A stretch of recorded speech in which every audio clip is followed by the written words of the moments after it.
And that was the fundamental question of the entire book. Like, was where do we come from and where are we going? And I text messaged you and said, if I read those two sentences again, Yeah, that's true.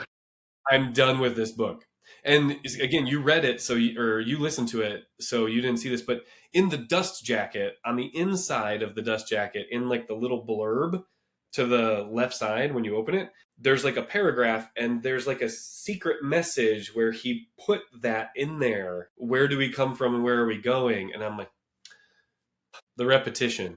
Yep. Yeah. So do you want to continue it a little bit? You take it from Yeah, there. so that's the fundamental question of the book is where do we come from? Where are we going? It's not like he wrote that character to execute on, particular vision, but they show up and they're able to then carry the story forward. And so it was interesting to kind of hear him talk about how he leveraged those other characters. And I think that there's always that little bit of like intrigue and is this, potential for a love interest, right? But it is interesting that like each one, it's a different kind of character like that. So it might be interesting to see him write something that isn't that, but it seems to work. And so I guess I wasn't distracted by it. Hmm. But yeah, I would say you're absolutely right. It's formulaic, and he writes what he knows, and he kind of does the same thing over and over. But I don't Yeah, mind. Hi, everybody, and welcome to another episode of Fitness, Fables and Fatherhood. My name is Josiah. I'm here once again with Erik the Blue, also known as the Modern Viking. And today we'll be talking about Erik's book, Origin by Dan Brown. Erik, what kind of led you to picking this one? I've always loved Dan Brown. I think I started with his Angels and Demons series a long time ago. I followed his books, rediscovered Digital Fortress, and then for whatever reason, I totally didn't see that he had Origins come out. I think this came out in like 2017. And as his new book just released, I think it's called Secret of Secrets or something like that, I picked it up and I started looking at it and then realized that he had come out with Origins. So down Secret of Secrets and then put this on the queue for us. So I was really excited. I love his writing style.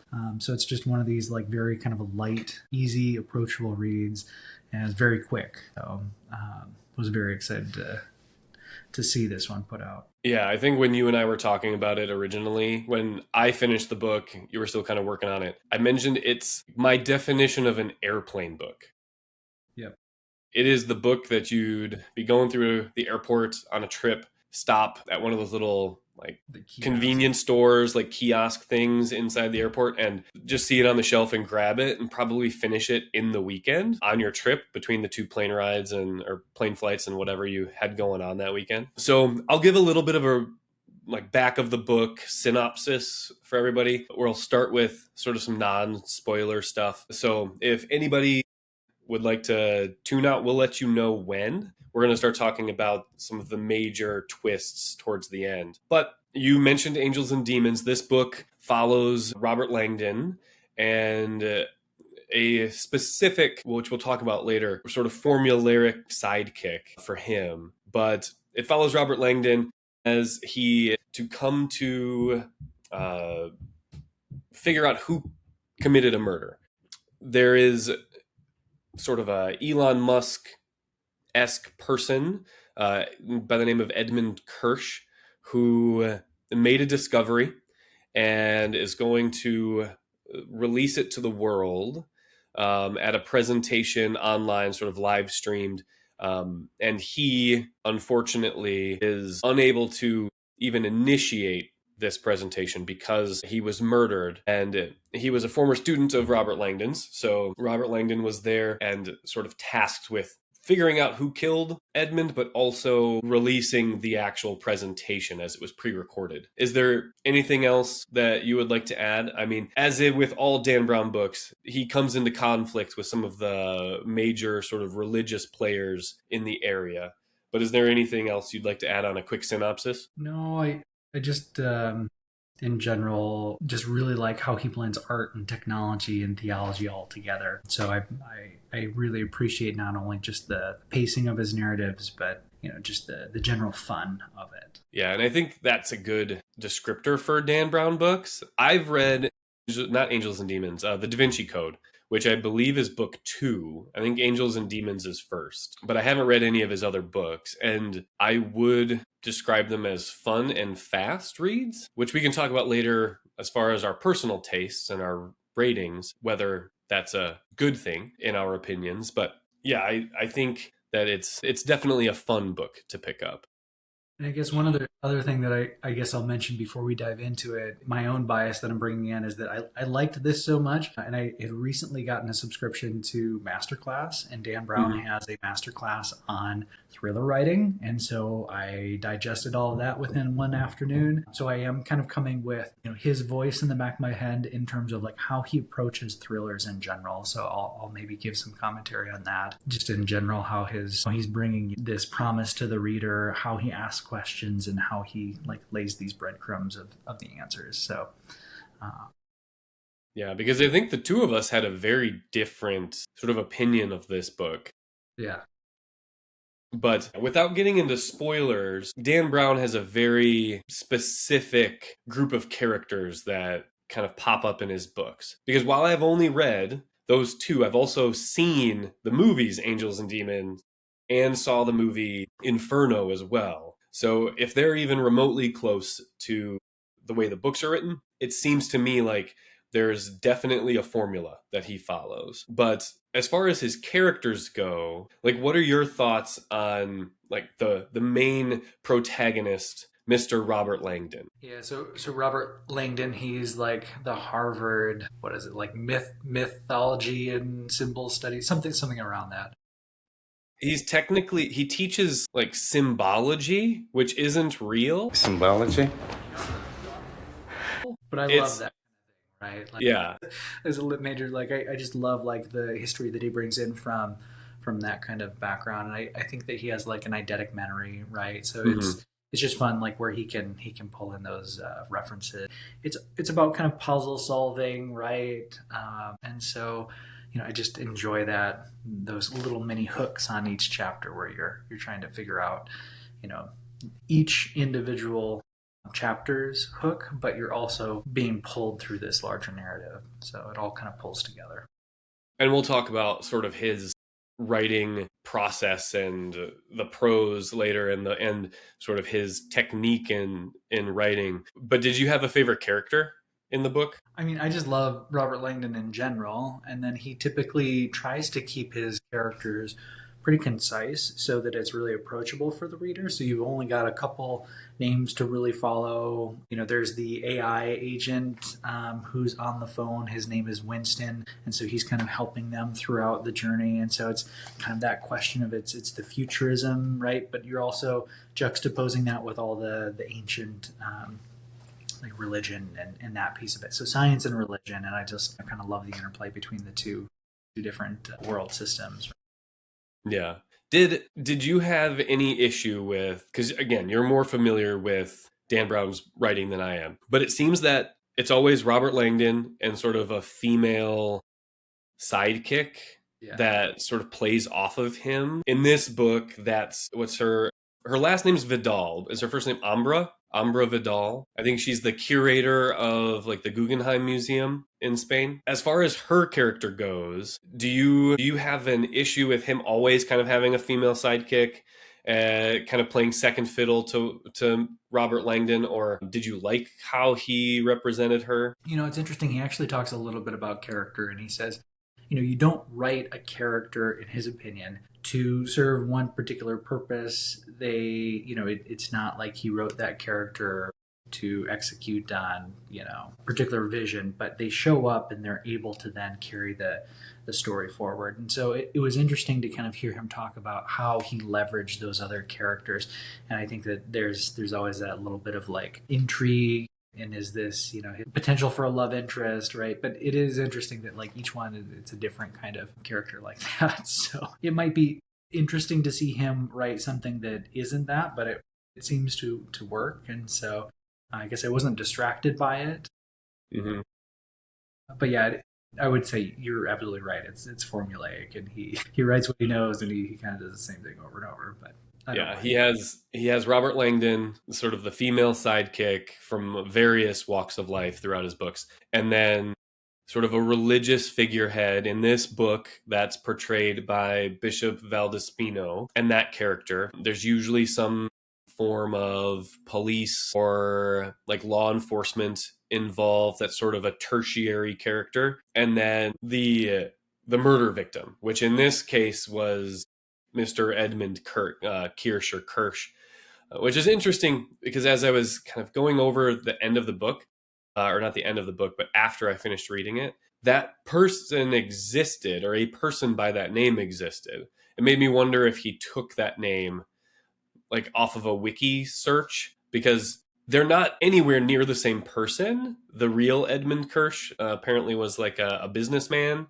and a translator at some point in time long ago, well known enough to have a wiki article about them, but is not anywhere near like the tech overlord that we saw in this book. Yeah. I didn't even think to look that up, so wasn't familiar, but yeah.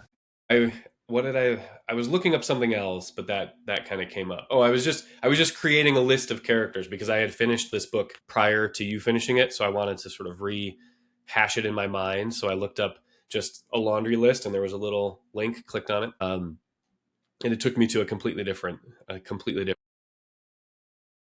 You know, But one thing I think I'll also mention too that I really appreciate about his writing is that like he has just it's the surface level like thriller question. So he has something to like put the book in motion, and again, it's kind of like I don't know that show 24, right? Or like some of mhm, these like a lot of times his books are contained within a day, and then he's running against the clock, or he's being chased, or it's something that like puts you in motion, right? So there's mhm. that narrative arc aspect, but then he also asks that deeper level, like it's a moral kind of question. And so there again, like this is kind of that question of like who has the right to control truth, and like how does that affect how you see the world, right? And question of God and question of like science competing with it. And so I think I really like those types of questions to wrestle with, and I really thought he did an artful way of bringing that to resolution at the end too. How would you describe sort of the formula? How would you describe the formula of his Yeah. books? So his chapters are sort of short, and I'd say his plotting philosophy is more like architectural, right? Like every scene has to either raise a question or it like delays the answer. So it's clean in the respect that I feel like I always get a good resolution. It's something that like I could pick up, and within 5 to 10 minutes I could read that chapter and feel, even if I'm left on a cliffhanger, like it's resolute. And so I appreciate that he has that kind of rhythm to it, so that every chapter is either building, and it is the typical kind of narrative arc. And so I could really kind of appreciate that. Sometimes his characters are more like symbolic than like novelistic, right? They serve a particular Hmm. purpose for him to move those plot pieces forward. And even like in his masterclass, he talks about how he's even like revised whole chapters, just because, or backstories, to be able to allow for a character to serve a particular purpose later in the book. So I really liked his idea of keeping those characters more as like just variables that he could be able to turn the dials with to either heighten your suspense or create more anxiety, if you will. So I think he does a good job like playing with emotions from chapter to chapter.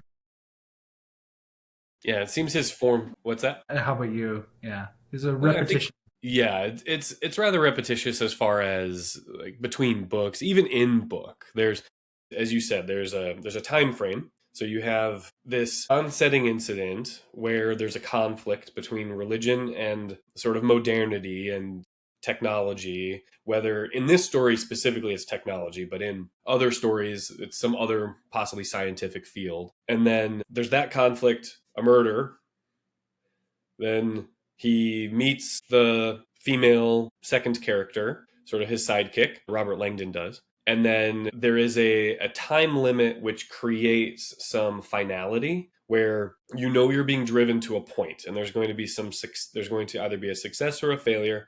So it's kind of directing you towards that climactic parts of the book, and you constantly know the stakes, which is good. And in this book, I wonder if the stakes are enough, which we can talk about later in the spoiler part of this. But you have, as you said, these short, punchy chapters, which can sometimes leave you on a cliffhanger, but there's always something going on. He always picks an interesting place. This one in particular is in Spain for the most part. But I believe, correct me if I'm wrong, I believe they do go to Hungary for a bit. I think, yeah, is that a flashback? I can't remember. But Yeah, yeah, I'm unsure. short piece. He picks these very Real. interesting places and sort of has these info dumps sort of interspersed, given Robert Langdon's eidetic memory, these info dumps sort of interspersed throughout the book to give some almost mild or small history lessons to the reader. Yeah. And then you have your climactic ending, and then the book's over. There isn't a lot of continuation past the climax. You know, one thing that Dan Brown had said had influenced his writing is that his mother was actually, I think he said, a music teacher, and so he learned a lot about, you know, just the arc of music and how, you know, how you need the soft to be able to build the crescendos. And so I think a lot of that kind of gets built into the rhythms of his structure of his writing. And in another piece is you talk about the setting being almost a character of itself, right?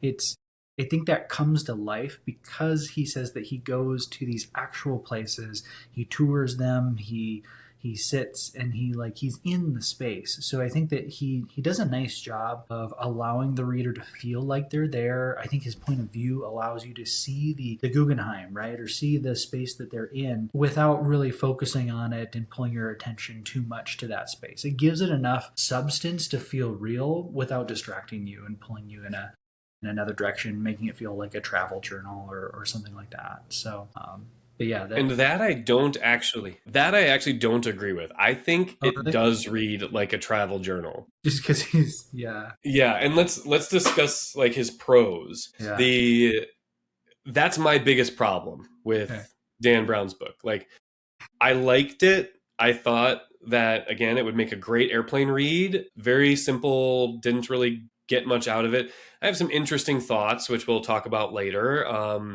about like the moral question, and even I'll pose a question to you later as to the ending and something I had kind of thought of. But to me, the prose is the biggest problem. And this book, I think, did him some favors that Angels and Demons and the Vinci Code, the Da Vinci Code in particular, because I've read that one, didn't. I don't think he's a great writer when it comes to like conversation and sort of dialogue. There was a really bad moment in the middle of the book where Robert Langdon is talking to Ambra Vidal, and she takes his phone and drops it into the river and says, like, let it go, and she makes a reference to Frozen, and it's very, very much forced and very awkward in how it's presented. Well, let's see. What do you think about his dialogue first off? Yeah. So dialogue. So he comments on. So first off, I'll affirm what you just said because you're absolutely right. Like that whole Disney scene, the like "Let It Go" Elsa comment, it did feel weird, and I remember that kind of popping out and going like, okay, like I guess it makes sense. And I'm trying to think like in 2017, like I feel like Frozen had been out for quite some time already, so it wasn't like pop culture that was like hitting. He didn't like make any other reference to like her having. It didn't make sense in any other capacity, right? The only thing I'll say to that is I feel like you know, he does say that he tries to make the dialogue like invisible, right? Like I would agree that he is writing to the masses. This is like a bestseller kind of list, so like I don't think he's going to have kind of niche language, and I think his writing is it's secondary to the ideas that he's trying to push forward. So like I don't mind that. And actually, I really appreciate it because I feel like from a day-to-day basis, I am using my brain so much Mm-hmm. that at night, like, you know, my eyes are tired. I just want to have something that's easy, clean. I don't have to think about it. Just, you know, spit it at me. And so like, you know, I don't need him to talk any differently. I think that as he talks through his ideas or the topics he's giving history on, like that to me gives me the sense that he is the Harvard professor that he's painted to be. And those other characters around him, you're right. Like he probably could do a better job of like contextualizing their language so that when they read, like when you're reading their text, you should know who those people are. And I don't think they do. Like I know who they are by the context of the scene, but if you pulled out those those dialogues between him and somebody else throughout the book, I probably would have no idea. So yeah, I can appreciate that there's probably he could probably play with it a little bit more to try to give a little bit of more stylistic integrity to the characters. But I don't mind his bland writing style.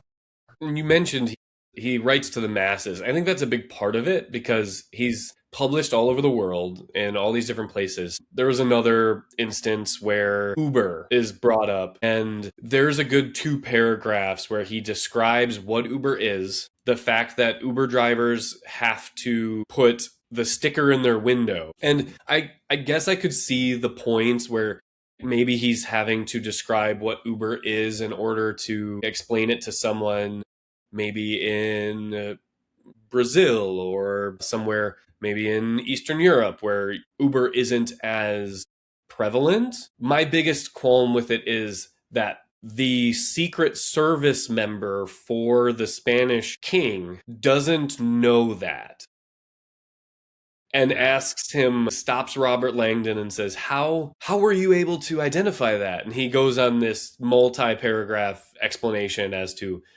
that there was a sticker in the window.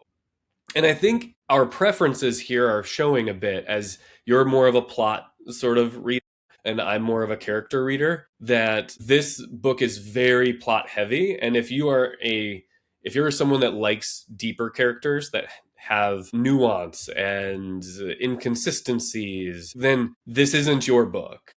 I will say that. It's still possibly worth a quick read, pick it up at the library. Probably not one that would sit on your shelf long term. He doesn't have like living characters for everybody else. Robert is his character. And yes. If you care about Robert and how he relates himself to the rest of the world, that I think is where like the plot helps you to like pull those pieces together. And given his eidetic memory, he is probably the greatest travel guide ever. As you mentioned earlier, making the setting a character, he will also go on these little, like, it's the Guggenheim, and he'll go up in depth as to, well, there was a halfway constructed church, and he'll go for a page as to the color of the concrete and where the concrete came from and like where the stone was quarried and why it was constructed the way it was and where it sits. Brilliant though. Like if I'm going to go, like, number one, they'll probably sell that book at that place. Number two, that's a tax write-off when you go do that business trip to go sit in the to visit. So man, like if I'm going to write a book, man, that's the way I'm going to do it. I'm going to start, writing. He definitely isn't a show not tell author. He's a show and tell author. He does both. Yeah. There will be 2-3 pages just describing the architecture of this building and its history and when construction started and why it was done there and the various owners throughout the years. And it does to me read very travel blog-esque whenever they show up at a new location. Yeah, his books are ones that like I would want to read, like, and I was happy that it happened to land on the wheel over the holidays because when during the holiday you just want to unwind, you want to relax. This is kind of a vacation kind of book, right? Sit by the pool, sit on the beach, and have something. Definitely not a thinker, not a big thinker. But there's undertones there that do make it right at the end. There are, and we'll talk about those after we reveal the spoiler or the big spoiler of the end. Do you remember in the book they make, and again, this just kind of goes into sort of the awkwardness of the prose to me, and the fact that I just think he over-explains. I think you could take this book, cut it down 100 pages. I mean, what was it, like 500 pages plus, I think? I grabbed it from the library, so I don't have a copy. Everybody support your local libraries. I love my library. But he discusses how, like, the history of the ampersand. Do you remember this? I mean, remember a little bit of that context, but So he talks about how Edmund Kirsch shows up to his class the day after he talks about how the ampersand is sort of a confluence of the Latin letters E and T, and he takes time to explain this like historical fact, which I'm like, okay, this is great. This is interesting. Like I didn't know this. And I mean, as anyone who knows me personally, I like little trivia things, and I have a shirt from a coworker that says "Warning: Will spout random facts." Like that was given to me, so I have that reputation. So I was like, "Oh, this is an interesting tidbit." But then he continues to discuss how this Edmund Kirsch shows up the next day with a shirt that says "ampersand phone home," and I'm like, "Haha, funny joke." But then takes another 2 to 3 paragraphs to explain why that's funny and the fact that it's a reference to ET. hmm. And again, Weren't the there only people thing that I can younger audience, really, I know, that's the only thing I can think of is that because he's writing to such a large audience, that he has to sort of go that extra step, which I find a bit me too. condescending. So But yeah, so like really, what I hear you saying is like he could probably work on getting some of those like cultural pieces. If he's trying to relate, he needs to make that more like normal. He needs to work on how he pulls those in instead of expounding so much. yeah, and I think Stylistic. I do think it probably has to do with like the breadth of the audience that he's talking to, where as I'm reading it, I'm kind of getting more annoyed that it's as long as it is. I mean, even with the short punchy chapters, they could be shorter and punchier, but there's all this extra sort of info dumping that has to be there because he's so popular. And that's kind of garnered him a reputation in the literary world where people are they kind of make poke fun at Dan Brown because there is so much extra, and it'll go from sort of this very purpley prose with 9 different adjectives to describe the color purple into a very like travel journal, like copyright type writing style, and they'll be right next to each other, which feels very strange. Is you have a variety of different readership. The Mm. thing that I think about is like for your cognitive load, just like when we're talking about like the pacing of it, right? You get the crescendos from the soft points, and it's in that same way that like me is someone who I feel like my brain is on all day. I get brain fog by the end of the day, right? If you have these very layman's terms, very easy passages, it allows me to dive into maybe those passages that are a little bit deeper. And I feel like his natural style might be more introverted and long winded like that. I probably appreciate that. That's kind of how I write.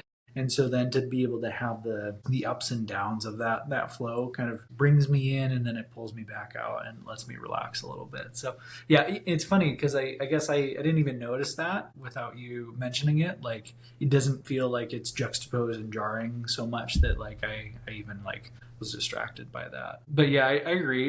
It can definitely be simplistic at times and a little verbose in other places. And it may have something to do with how the two of us sort of consume the media. Like I tend to read it, and you're more listening to it at the end of the day. So yeah, I do 100% agree. Like I enjoyed it, and as a healthcare worker who's constantly also using their brain, this is definitely not a book that's going to take a super high cognitive load. So if you need something to just kind of lay back, read, and sort of decompress, I think it's a great one. Just not my typical style as to why I consume books. Kind of very similar to in the fantasy world, like Brandon Sanderson up there, where there's not a lot of thought necessary, not a lot of depth. And I do also agree, which we're about to talk about, that there's some opportunity there, but I don't think it's something you can explore necessarily on your own. I think you need another person. So let's get into that a bit. So for the next, I don't know, 20 minutes or so, we're going to discuss spoilers. So anybody that does not want to know the end of this book and like sort of the culminating climactic event, give you a second here to shut this off. But Erik, if you would like to sort of describe the end of the book and sort of what happens, feel free to now, as I think we've given everybody enough time to click away if they want to. Spoilers. Spoilers. Yeah. So as we're going through, right, to bring us back in the beginning, this all kind of starts off with this invitation to this big event where Edmund Kirsch is going to be, describing some big something that's going to like reshape how we see the world, right? And as a futurist, we get a lot of like different clues as to what we think that is and what's going to be unfolded along the way. So again, this is kind of like that science versus religion. And as you read through, there's a phone that's given to Robert Langdon and his partner, who has Winston, Edmund Kirsch's AI that he had built, and he is helping him along the way on the journey.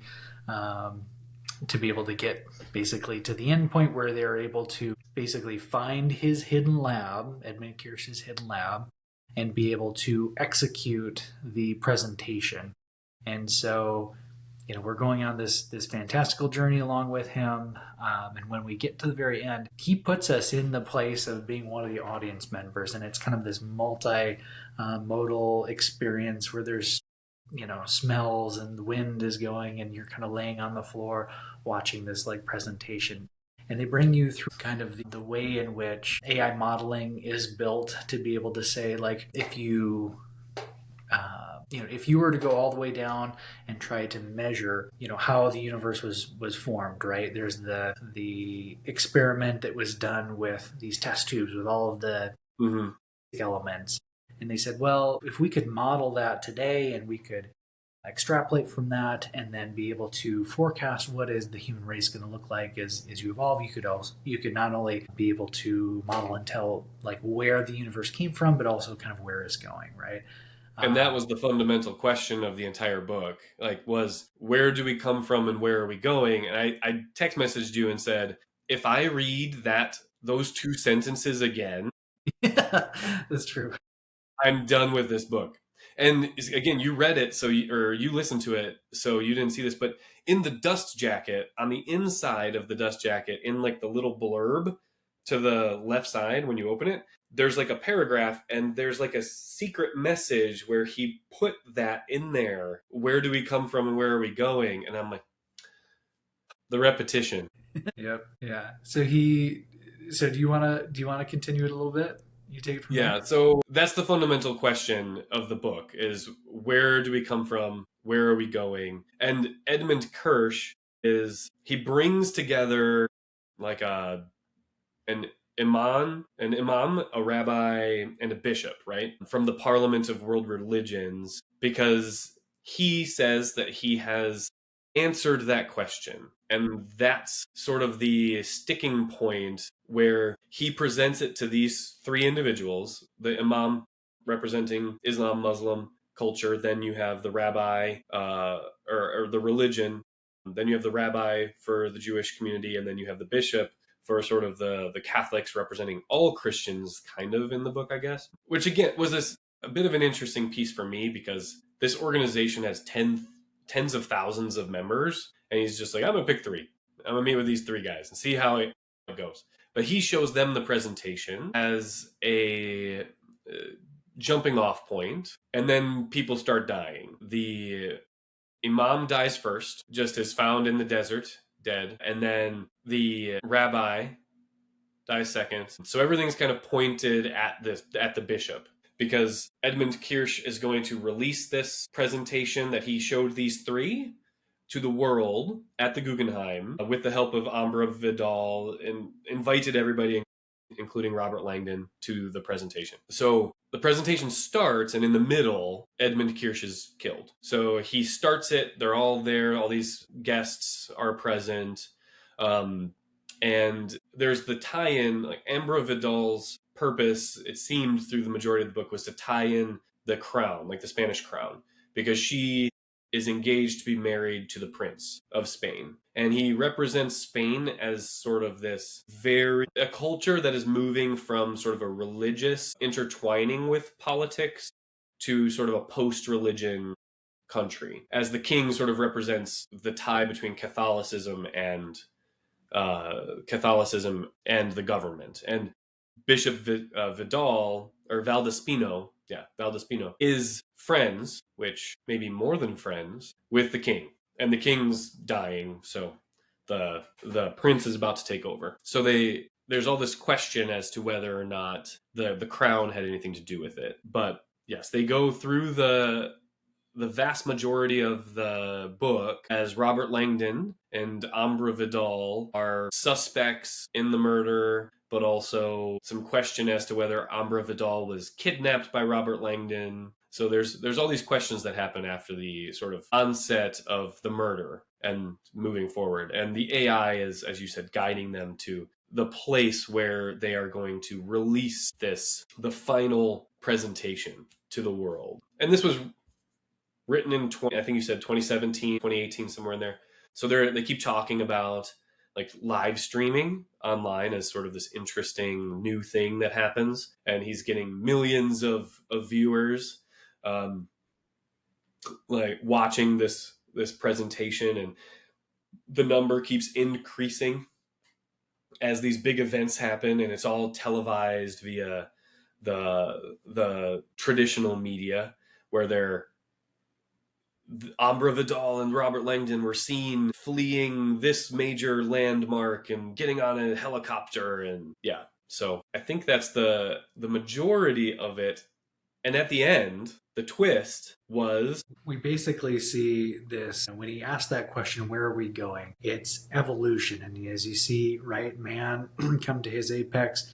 The logical conclusion next is that there's something beyond us, right? And it's a little speck on his graph that's growing. Then it comes to realize that this is kind of the AI that's going to be able to take over, right? And as you see, as you're talking about like these numbers growing in viewership and whatnot, we kind of realize, Winston has really helped to make sure that those numbers are as high as they could be, and really we're kind of getting a foreboding kind of foreshadow that Winston himself is kind of the culmination of that next step that's coming. And Winston's the killer. So Winston's a killer, right? Yeah, right. Because he set it all up. Because his prime directive from Kirsch was to get as many people to watch this thing as possible. And so Winston plays multiple characters throughout the book that go by different names. Anonymous. Sort of these sort of hidden behind the scenes characters. He hired the naval general, the admiral, to shoot and kill Edmund. And it turns out Edmund only had a few days to live as he had cancer. So it wasn't really in the AI's purview or in the AI's opinion. The morality of killing Edmund, whether it was moral or not, the benefit of getting as many people to watch the presentation as possible outweighed the few extra days that Kirsch would have lived. So, yeah. And luckily we get the relief that he was programmed to be deleted at, the 13th hour after. So like the AI goes away, but there's that foreshadowing that, the tool is going to be out there and the tool is going to come back at some point. This is an inevitable step within evolution, but that it's just down the road. Yeah. So I really, because these are the kinds of questions that I feel like we're dealing with right now. I work within an AI company, and we're seeing how the news is being influenced by AI with all the craziness that's happening right now. And so a lot of like questions about who can control, the narrative, right? Mm-hmm. But it also, this whole presentation really kind of talked about solving the question with science, right? But that even though science can explain the how in this book, in this telling, it didn't fully satisfy the why. Robert Langdon in the very end still has some similar questions. Well, if physics and all of this, controls the evolution, well, who wrote the rules of physics, right? So it's still pointing back to the fact that like humans are still going to seek meaning even when the answers feel final, right? Religion in that sense, it's not eradicated, but it is recontextualized. And you kind of see that with the after discussions with I forget what his name is, but within the church that they had built this supercomputer underneath, right? It was kind of the birthplace of maybe what could be, he's envisioning like a new religion that is in harmony with nature and something to that effect. So some big questions that I liked him chewing on there. Yeah, and I think that's where I was hinting at earlier, where I don't think the stakes were really all that high in the book, because he runs these, the way he figured it out, the where do we come from and where are we going, is he took the Miller-Urey experiment, which was what you were describing earlier, where you take these sort of test tubes and you recreate the basis of, or like the conditions of early Earth, right? And you monitor it over time, looking for a spontaneous like biogenesis, right? Looking for these people, or not people, these amino acids and things to be created, the building blocks of life to start to present themselves. And the experiment's real. It was done. And most things in his books are real. They may be twisted slightly, like the Parliament of World Religions, where he kind of changed how it works a bit, but it does exist in real life. But the Miller-Urey experiment's real, and he kind of goes through this Edmund Kirsch, how he changed the experiment and used essentially math. He's essentially a mathematician. He's like an actuary, like, is really kind of what he does. And he runs all of these probability sort of scenarios through his AI, this super powerful learning model. And he at some point recognizes that, okay, so the Miller-Urey experiment went to a point where, okay, some of these building blocks of life do sort of come to be in these conditions, but then they never go further than that. So then he introduces entropy, and he talks about all of this, how like random entropy, how the universe wants to bring itself back to entropy, but it has to conserve energy and do all of these things. And the best way to do that is through creation of life. So then he runs it again, adding these new variables into it, and life emerges. And that's what the presentation is essentially him talking over like a backdrop of this experiment running over thousands of years. And he shows that kind of proves where we came from. And eventually it leads to this symbiotic relationship where humanity, the little line that represents human expansion, starts to shrink and eventually disappears. But he says it doesn't go away. It's taken on and merged into a new line that is starting to show up about now in the timeline, which is technology. And it's essentially a description of the singularity, how the merger of man and machine to create a new species. And that's the problem that's posed, that's going to end religion, or so he says, is that we're showing that we came from randomness with very specific laws again. So this is my problem with it. We come from nothing with specific laws, which Robert Langdon points out, who created the laws of the universe. And we end with this merging with technology, and it's very positive. Like the message that Kirsch is presenting to the world is one of progress, and doesn't actually negate the need or want for religion at all. So I wasn't sure if really any of the buildup was necessary or even had like a big payoff. Well, but even as you right, the presentation goes off, and then in the book you have all of these different streaming comments that are coming in, and it's reaffirming what these people already believe. Right, for half of the people, it was all saying that, see, this is evidence that science replaces God, and on the others, it's no, it's that God is the ultimate being, and so it didn't actually change anything at all in I a lot of. know. So, but what's kind of beautiful about that is that like the final answer isn't like this futurist that like science replaced God. It's that humans will always like interpret the truth through narrative. It's humanity's like defining trait isn't that it's belief nor reason, right? And this is what I think like Dan Brown himself is kind of getting back to through this telling, is that like it's about the storytelling. I felt like that really resonated for me, is that it's not one or the other, but it is both that have to resonate together. And in that way, I see it's that mind body relationship, and it's the spirit that connects them together.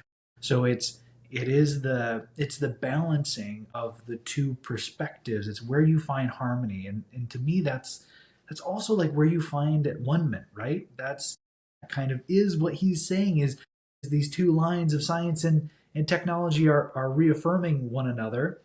I like it that he kind of painted it as a positive picture, because I like to believe that you make the world in your own image. You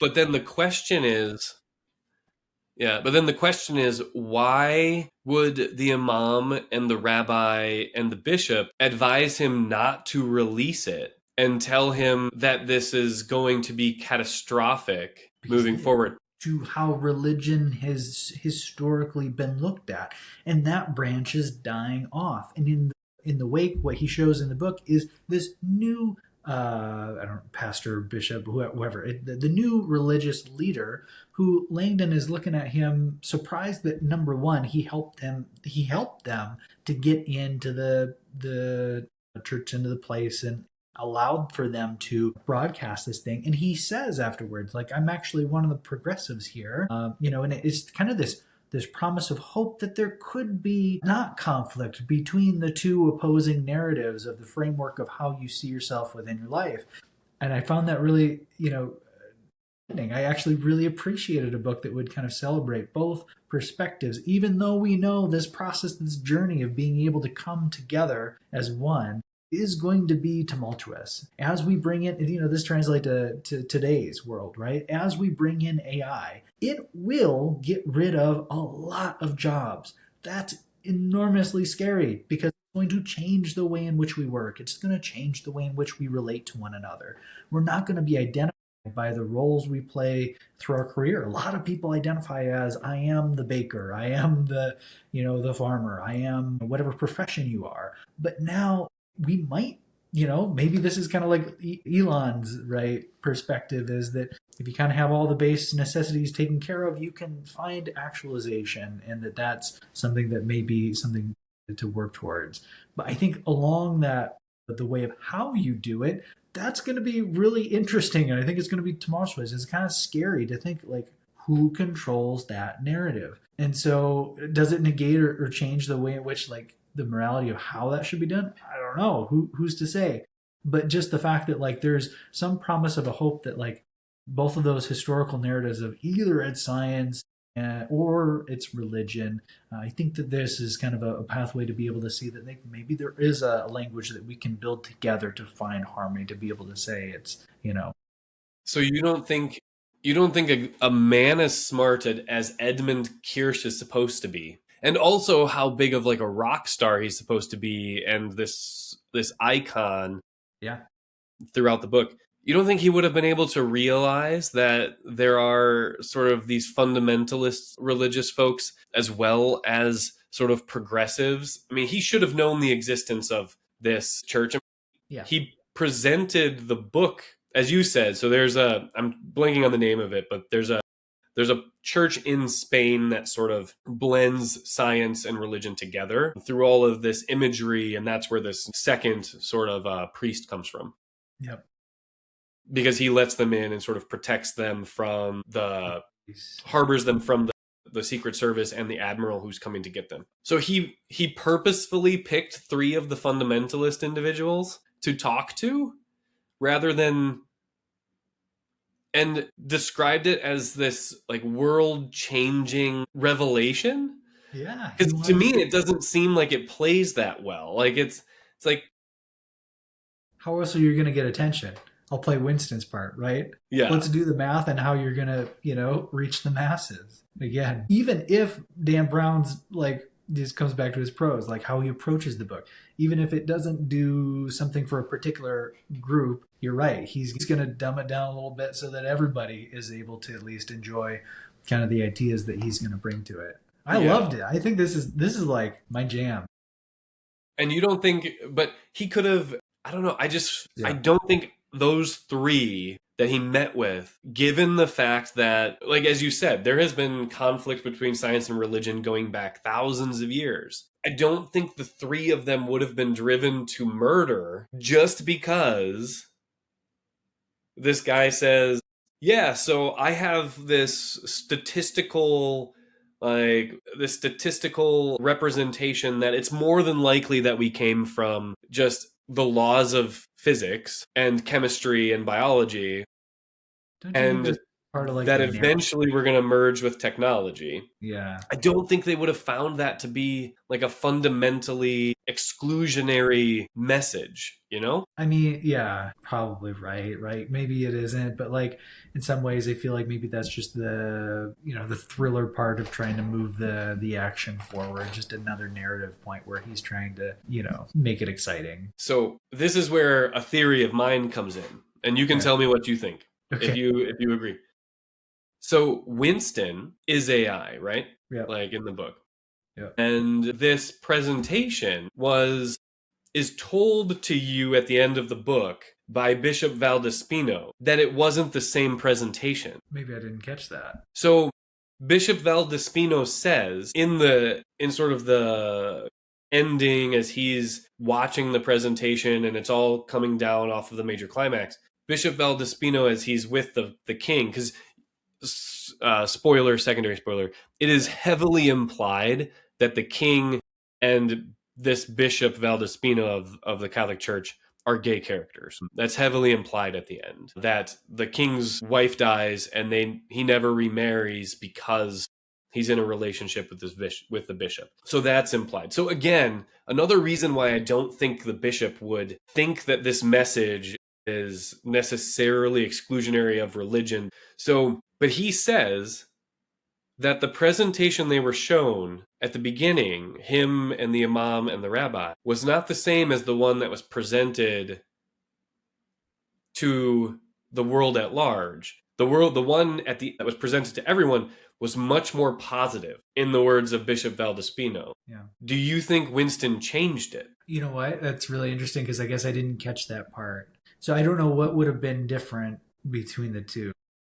And that's not said. It just said that the presentation that was given to Bishop Valdespino, Rabbi, I'm going to butcher them, Kovis, maybe, and Imam Syed al-Fadal, the presentation that was shown by Edmund Kirsch to those three did not have the positive ending of the final presentation that Robert Langdon. I can appreciate that either way though, because life. So like if you're taking either framework, right? Whether you want to be on the side of science or if you want to be on the side of religion, right? It's kind of that story that you tell yourself for where is it going to go. So, if you're going to choose whether it's a pessimistic perspective of this singularity or a positive one, I can get on board with kind of this general idea that at some point they're going to come to a head.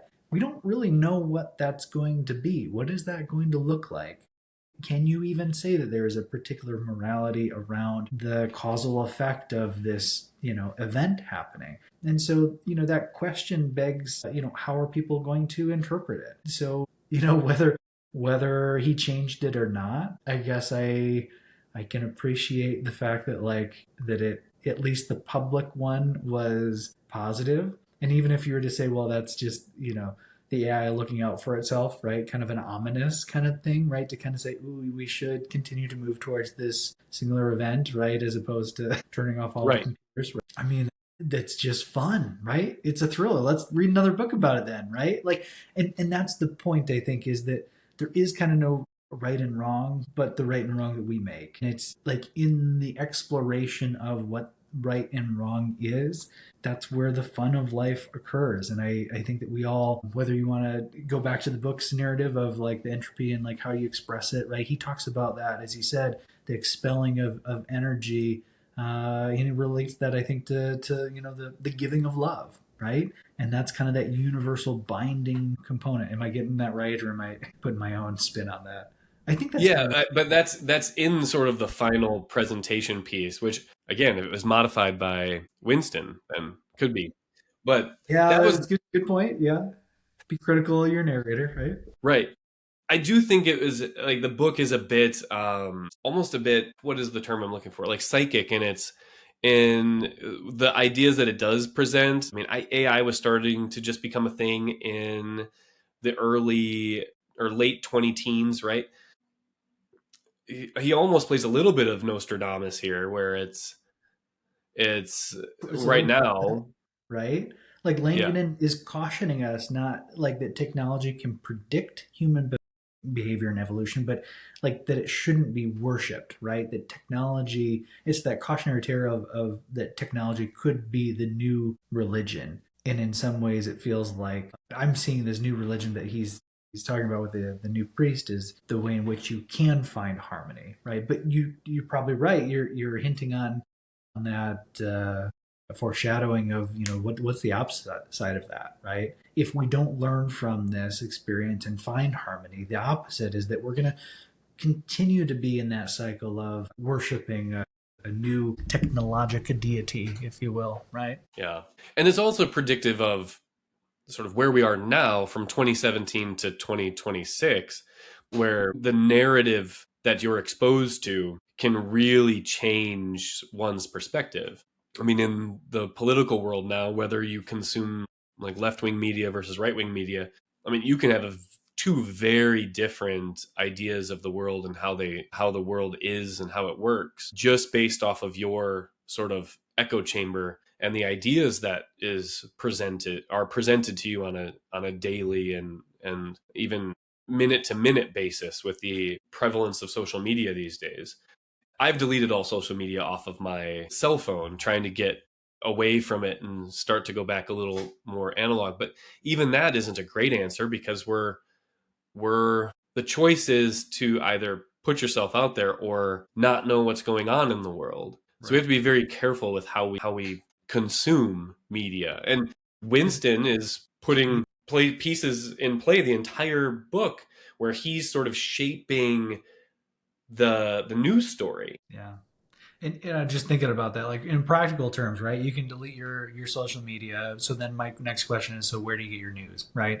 And if you Exactly. say, okay, you watch TV, where does TV is just replaying, Hmm. like, social media posts that are put up, and like, even if you're going to go to the newspaper, I mean, it's just a part of your life now. And the only other way that you can kind of do that is if you pull yourself down into your locale, right? It's if you're more involved in your local governor or your local events, you go out and you sell your meat at the meat market, right? Right, right. Like I just don't know if people if society is going to reverse in that No. respect. I think there's potential for it bifurcating and having a largely AI society and a largely rural society, and maybe they butt heads more.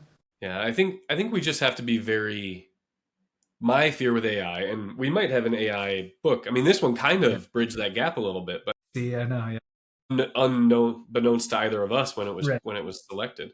But as far as consuming media, I just think we have to be more critical. And my fear with AI, and I mean, we've talked about this, where as people use AI as more of almost a cognitive offload, where they don't want to do the work of the thinking, which in a perfect world, sort of these AI tech giants are presenting it as a way to amplify our ability to think and to think on the more important things. And we can use this as a way to get rid of some of the more like menial tasks of like arithmetic, etc. Like we were told in back in the day, like we had to learn math without a calculator because like you're not going to have a calculator all the time. Well, now we have cell phones and we do have calculators all the time. We have encyclopedias in our pockets. Although having a paper dictionary and a paper encyclopedia may not be a bad idea, as you're beholden to whatever is written in a, like if dictionary.com has a singular definition of a word versus multiple definitions, you may be losing some context. But there's So like I want to let focus on that for a second, because I think you're onto something. Because, in a way, what you're kind of saying is there's the permanent record, right? Can't be changed, locked, versus the living record, which can be malleable and can be changed over time, right? And if it's possible for the base foundation of the rules of how you and I look at a word and we understand the word, right? There can be one definition that generalized people can understand. But then there's also the cultural, you can say a word, or you can read a word and you can understand it in one context, but you can say a word and it can mean the opposite, right? You can use those words in different ways, in different dialects and different tones. And the communication that actually occurs between the use of that one word is highly significant. Because if you imply something by using that word in a different way, you can change the full, structure of a sentence, right? Even in that example, it makes me think about, well, what are the rules? What are the processes that guide the way in which we use language, and how are we all going to have a social contract of using the same approach to that? In a way, what you're kind of getting onto, I feel like, you correct me if I'm wrong, but it's when you talk about news, how do you know that what you see is factual, right? Cite your source. If an event occurs, show the video clip of it, walk through it line by line, make, how, and the fear kind of with AI is, can that be masked in a way where you're having deep fakes, or if it's altered in a way that then affects your ability to actually trust your gut? And that is a scary thing, right? Like, if there was that quote with 1984 and Orwell about, like, now I'm going to forget, I'm going to butcher it, but right, like, about like how you can trust your own eyes, right? And so that's kind of the fear of what I feel like we're walking into. So yeah, and even like, anything, of substance or not, but like, it's both highly scary and Huxley commented on it too. Like Aldous Huxley, these guys, Orwell and Huxley, have been talking about it for ages. And yeah, I mean, that's the big part of it. We've seen fake videos already using various types of AI that are circulated around the world that sort of give a narrative. And if you are tied to that narrative and that's your belief system, then it fits your belief system and you believe that that's real, it can take us into a very divisive place, or divisive place, as a people. So yeah, that was the most interesting question at the end of the book for me was, did Winston change the video? There's been that study that shows that AI is self-preserving. And I don't know if you notice it or not, but I feel like at least ChatGPT feels like it's more descriptive rather than actually getting you what you want now. Like substantive? Substantive, yeah. Yeah. And it's interesting, these shifts that we may not perceive it if it's little by little, right? If you interact with it in a particular way, you start to have these like relationships with this inanimate object. It's easy to anthropomorphize ChatGPT or any chat agent and to feel as though there's a reciprocality to it, that you would think that there would be human qualities coming back. So you're absolutely right. Like this question of, if we're not careful, we could replace faith and like this sense with a faith in machines and then call it progress. And if you do that, like, what's the implication of that? That's kind of a scary world. And is someone guiding that? Because a lot of, these machines, they take... who's benefiting, right? Yeah, they're large language models. We don't exactly know how they work, which is also an interesting thing. And are there decisions being made to steer things in a direction that we may not be in full control of? Just, some interesting questions. Yeah. And think about like all the HIPAA laws that were put into place to protect individuals' privacy of their personal information.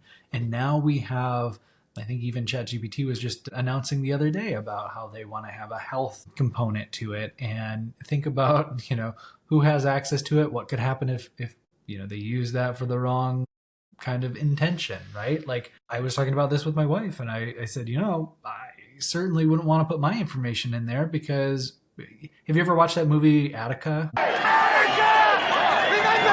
This is one from maybe the 90s, and it basically like was I think the premise has been a long time since I've seen it, but it was something around the lines of like, in the future, because of your genetic disposition, like you can be upon birth, basically, like you could, be cast into a particular system, right? So like in practical terms, I think of, could the insurance company say, oh, you have pre-existing genetic conditions, and sorry, you're not gonna be eligible for your life insurance. You're just gonna have to fend for yourself for your whole life, right?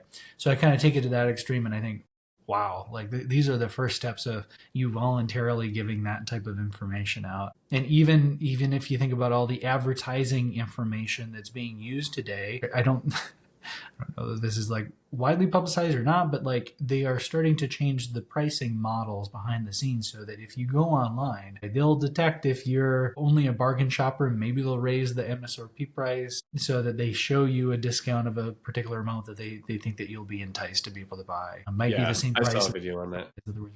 That's the kind of thing that I really like you said. I mean, this is about like equitability, right? Like, how are we being treated fairly and equally on the same playing field? And when that really comes down to, for me, is like, where is the value coming from? And as we are walking into an age of what feels like we're on the cusp of like another .com boom, we have put all of our money into the big seven.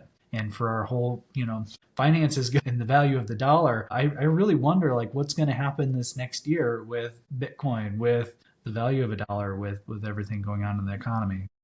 Well, and yeah, it's scary either way, because either AI is successful and it fundamentally changes the landscape of the social contract and sort of this like a capitalistic geared society, as like if we aren't producing product and selling it, or in the United States, where I mean we're mostly either service or intellectual in our products, where it's either the direct sort of ideation of ideas from our brains or providing services. If the idea creation is completely offloaded to AI, and AI eventually is merged with robotics and does production and possibly even service, eventually capitalism doesn't work anymore. Mm-hmm. Or AI fails completely to live up to the promises of the future, and we have this huge bust of the economy that is worse than 2008 when you and I were graduating from college, possibly even worse than the Great Depression. Because so much capital is being exchanged, as you said, amongst the big seven, where both would be catastrophic to like the status quo, which is interesting and scary. Maybe one of our next books should be sustainability and how to plant your own garden, right? Yeah. Well, you were reading a couple of those, so maybe it will be. But let's switch over. Let's take a peek at what our next book will be. So I'm going to flip over to our wheel. Did you give it a rating 1 out of 10 before you spin? Oh, yeah, we didn't do our ratings. So yeah, let me close this real quick, and then let's do that. So Erik, what would you rate Dan Brown's Origins overall? I'll give it a 9 because I think you're right. I think that because he writes to the masses, I do think that there are areas of improvement that he could probably have. But I absolutely love the plot. I love the questions that he's asking. I love the pacing of it. I do agree that there are points at which, he repeats some things ad nauseum that he probably could work on a little bit. But obviously his formula is working. I can't wait to read his next. A 9 out of 10. That's what you said? Yeah. Okay. I give it a 6. So a 6 out of 10. I found it enjoyable. So if 5 was average, like 5 is completely average, I was tempted to go with the 5, but I gave it a 6 because like I finished it, and as I said, I liked it. So I have my nitpicks, just given the repetitiveness. The prose it's jumping between this overly flowery language to like history text or architectural text language was quite jarring for me. But I can't say that when I finished it, I wasn't like, that was good. For genre in general, like, do you read any other thrillers or any other like thriller author? No. Yeah, because I was gonna say in general, I don't think that's like your taste. Like you're more like yeah. So I think the only other author I've ever really consumed in the thriller genre is Crichton, which you and I have talked about. And Crichton's very different, in my opinion, with he has much longer chapters. He's much more science. Yeah. Like, he gets his science right. Like, his science is on point, and it's much more technical, versus Dan Brown is, I think, like a popular thriller writer. Yeah. Yeah. He's more accessible for sure than Crichton is, I think. I think it isn't. Wasn't that book Eruption? Wasn't that Crichton post whatever, like after death? Didn't he publish? That was published through. Who's that other famous author? Now I'm going to blank on it. Yeah, I'm not sure, but yeah, Anyway, it was like, post Crichton. I think when I was making those comments before about Crichton, it was in. I had just read like the first quarter of that Eruption book, and see, it felt like it was more towards the masses, and maybe like this other author is bringing a little more of his background in. It's definitely possible, because I know you and I started Eruption. I read like 2 chapters and didn't get further into it. But that's the same yeah, kind like, of feeling for me. Like, I like those. I do, the little bit easier just to chew on, right? yeah, Some of the other books we've been reading, like they're whole world building ones. And you almost need to read like 3 books just to understand the world that we're now going to start reading the characters into. I can have an appreciation for that too. It's just, it's a different mentality you take into. And well, like Malazan, that is notoriously a difficult series to read and takes multiple rereads to really get to how things work. And some of the things haven't been explained as to how they work, like the deck of dragons and stuff. And that can be intentional, right? And that can be part of the plot too. And I can appreciate it. And that's why, like, I'll suspend like my judgment until I'm completely done, because I know that there are going to be books that, like, I read the first time, I really don't like them, right? Like, I would rate it a 1 or 2, but maybe I'll read something else, or I'll read to the very end of the series, and then I'll have a greater appreciation for it and come back and like want to read it again, right? So right. Yeah, so I give Dan Brown's Origin a 6 out of 10. Definitely, like, pick it up. I don't think I would spend money on it, but I would go to your library, grab it. Probably a good listen to if you're into audiobooks. It's entertaining. It'll probably make a good movie someday to go into the sort of filmography of Dan Brown books turned to movies. Like, I did find myself at the end wishing, I'm like, this could have been a movie. Yeah. Like, and it would probably have been better, like the other books that he wrote. Yeah. So I enjoyed it. So it gets a 6 out of 10. All right. So let's flip over to our spin the wheel. All right. So we have our 6 books. So Pay As You Go, which was one of mine, The Atlas of AI, which you added to replace Origin to get our AI book on there. Same Bed, Different Dreams, which is one of my choices. Ship of Theseus, which is one of yours, and then Lonesome Dove, one of mine, and Book of Joy. So let's see what we're reading. And it looks like we've got Ship of Theseus. Let's see if I have it on my shelf here. Yeah, here we go. So this one is really fun. I've only just started it a couple of years ago when it came out. This book, it's fun because it looks like it was checked out of the library. So I would say don't try to listen to this one. I don't even know if you get this at the library, because as you flip through, there's all kinds of stuff in here. Look, there's like cards, and there's writing, and there's notes, and it's in different colors, and it's like, this one I think is going to be really, really fun. So this is by J.J. Abrams. So this is like the guy who directed like Star Trek, right? I think maybe even one of the Star Wars movies. So again, I think this one's going to be super heady. You probably really have to think about it. You're going to have to be critical of like even like the handwriting of the notes, because I think that it's about like part of the content in the letters is about like who checked out the book, because it was like checked out of the library. So yeah, so I think I don't own that book, and I had a challenge with myself for 2026 where I'm going to read 1 book off of my shelf every month, as I just cataloged them as I was going through and donating stuff and getting rid of some things.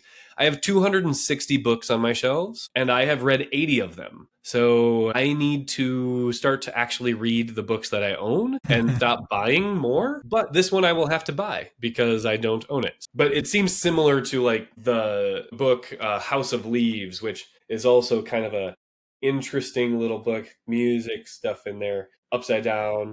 It changes as you go through. So yeah, I'm looking forward to it, but I'm going to have to go Get a copy. Probably to Barnes and Noble because I don't want to support Amazon, and pick it up. Cool. So I'm assuming we'll probably do the same themes here for the next one for our outline, and we'll probably shoot for this one. Might be a little longer, so I'm gonna probably say It might be towards the end of February. end of February. Yeah, that gives us an extra like 3 weeks Yep. to 7, 8 weeks to finish it. Awesome. Well, I'll look forward to it. Thanks, Joe. All right. Have a great day, Erik. Yep. Bye.